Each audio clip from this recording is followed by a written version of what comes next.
What is magic? I mean, what is it? If you really had to define it, how would you define it? The answer is actually quite simple. Magic is just a problem you can't solve. So let me show you a problem. Here's the ace of spades. Watch very carefully. 1, 2, 3. It changes to the king. Now you see, you can't solve this problem from where you are. And it's not because there's no solution, obviously, and it's not even that the solution is difficult. But the reason you can't solve it is because you're only looking at it from one point of view.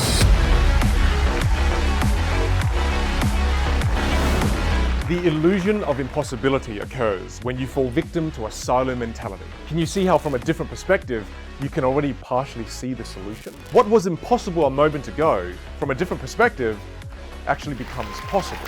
There's so much power when we bring together different perspectives and collaborate. Just think for a second. In your organization, how many perspectives do you have access to? If you all collaborate, there's no problem you cannot solve, there's no opportunity you cannot see. As a magician and as an entrepreneur, there's one useful belief that has served me well in the last 12 months. Anything is still possible.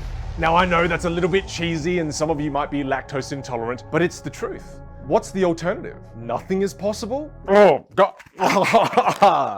That makes me want to vomit.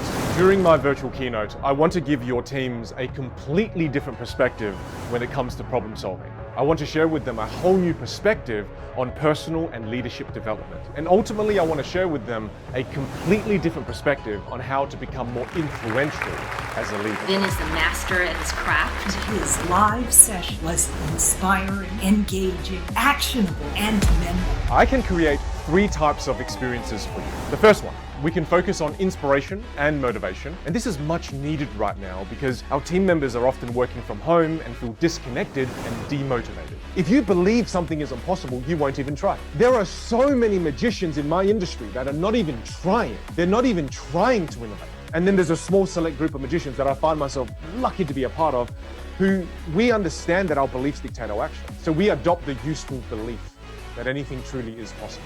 Or 2, we can focus on upskilling and helping your teams become more influential through masterful communication, both in person and virtually. This is my jam. I've been studying this area for the last 10 years. In communication, there are 2 core things you've got to become aware of. The first thing is your visual image. We'll get into this in the body language section on day 4. Your visual image is the way you dress and it's your body language. That's your visual image. When people see you, they make assumptions about who you are. So they make assumptions. And then the second area that people rarely speak about, it's your vocal image. While with your visual image, people create assumptions, once they have those assumptions, when they hear you speak and you reveal your vocal image, they turn those assumptions now into beliefs. Or 3, heck, we can do both.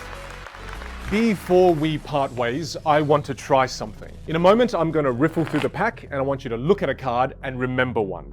Here we go. Do you have one? Are you thinking of one? The card you're thinking of is the 2 of Hearts. Now you see, half of you are going to be shocked and surprised and thinking, how did Vin do this? And then the other half will be thinking, what? You got it wrong. Now there's a point to this. In order for you to thrive this year, you are going to have to take chances. You're going to have to do things you've never tried before. You're going to have to take risks you've never taken before. You're going to have to get comfortable with the uncomfortable. Now I've never felt comfortable with this trick because it's not 100%. But if you're not willing to risk the unusual, you'll have to settle for the ordinary.